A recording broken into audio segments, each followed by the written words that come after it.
You know us, we are here commemorating this Youth Day. We've been interviewing a whole lot of people.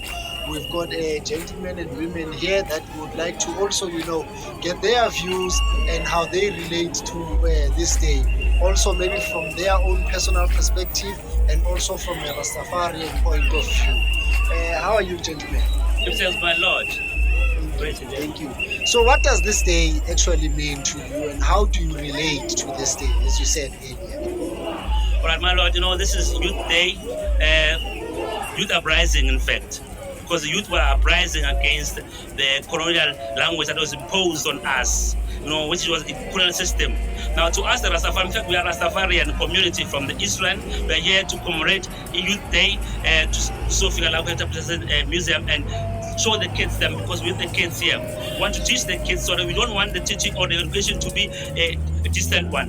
We see people who come, who view things and learn history and leaving kids at home. So we see people need the distance there. So we want to bring the kids here and learn this history from the parents so that we can have the same consciousness. In fact, this day to the Rastafarian is even more than just Youth Day, because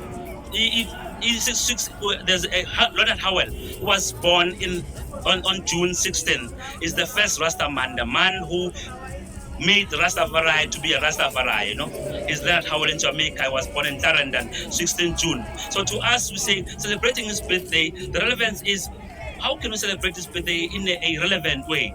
Remember, that man is the first man to push Pan-Africanism, which is something that you'll never know. And for black consciousness, with black supremacy, he even pushed it because he was Marcus Garvey's student. We say, for us to be relevant even in today's consciousness, we must go commemorate Youth Day, because if Howard was alive today, he would emphasize and encourage us to go celebrate or remember the people who shed the blood for the same black supremacy. So to us, Rastafari is even bigger than just people who died.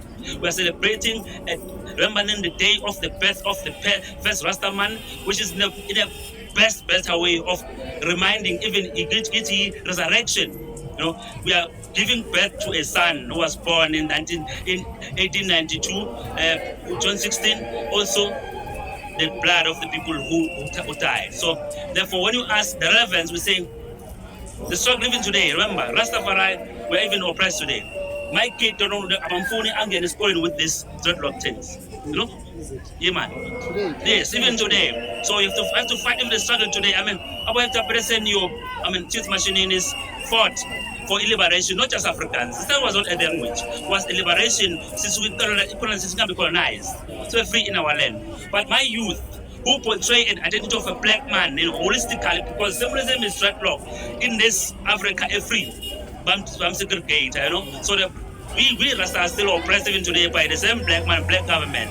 We say, therefore, remembering this dam today is reviving the spirit of revolution today. Give thanks. Thank you very much for that. One last one. I'm shocked to know that the struggle for your child to go to school with the hair that they want to go, or dreadlocks, we still have that struggle even today. So a struggle, say youth, it's a struggle as continual. You will find one wall that you have to break. Just as soon as you break that wall, there's another one that is being resurrected. So the struggle is kubega. And I think also for us not to maybe repeat the past mistakes or the mistakes of the previous government, also include the people on the ground and the kids. They must be involved from an early age. Okay, this is what happened Dala, and we must not repeat it. This is what I'm picking up from your words. Thank you very much for that. Say one last one. What does it mean to you? Yeah, greetings. Yeah, as my brother has said already, yeah, he has said a mouthful.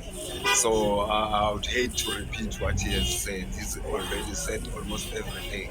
But what I would like to make people aware, what we have, especially in our communities, we have this tendency of separating Rasta from the community and treat Rasta as if he's another being. He's not like the other members of the society. So that is why at the end of the day you find that Rasta at most times doesn't even include or involves himself in things like this, like the commemoration of June 16, for instance. To them, it seems like it's an oppressor's thing. since we are oppressed in each and every facet of life. But again, as we rise and wake up in mind, we see that there's no need to be like that. Most of us are rising up and waking up. So, as my brother has said, as we are the sons, if I may say, of Power, who was born on the same day, which is the 16th, the founder of Rastafari. So, as we are South Africans, even though we are no longer youth, but we have passed the stages where we were involved in the struggles until the liberation. So we feel that we are duty bound to celebrate such because it is part of our heroes list, if I may say. Yeah. Yeah, and that's all I would say. No, thank you very much for that. I just want to squeeze in this last question. Yeah. I think we as people, everyone knows that segregation would mean to exclude people either from participation, whether in the economy or education. Basically, when you say you are a racist, you are choosing someone because of the color of their skin, but not just ended at hate, but you're also oppressing this person. You're also putting this person at a disadvantage to the other one who's different to them. And this is what you are saying Rastafari or Rastafarians are facing now. We spoke about kids who can't fully participate or fully practice their religion in school, while other children are practicing their religions in school. So you're saying that in our communities, we still have segregation that is aimed towards people who are practicing the Rastafari. Yeah? So if you can just mention one or two things that in your own personal capacity you've seen that you say, you know what, when 1, 2, 3 and happening, this is how I saw that we are being segregated. My Lord, for an example, it's not just from communities, even the system, from up. The system is so designed that we will be red taped in a way. For instance, we are branded unemployable while we can be employed because of our dreadlocks, because of our way of life, which includes even everybody universally they think that Rastaman is a ganja smoker, and they are wrong. Not every Rasta is a ganja smoker, and ganja smoking is not even the head thing in the Rastafari. It's just a habit that the Rastas do, to escape the harsh realities of life. So check for even there. It's not like we are unemployable, but we are branded by the system to be unemployable. Hey, Rasta, if you want us to employ you, just cut off your dreadlocks. I've faced that situation. Now that you mention it, we go to a lot of public places, I wouldn't want to mention them, but I've never seen a Rasta person wearing a uniform, maybe of a police officer and stuff like that. You mean to say it is because there is segregation to that effect? Exactly. Even in communities around, everyone, when there's a community, then a Rasta comes in, everybody will be turning head. They want to see what Rasta has to say, how he is going to react, how he's going to act.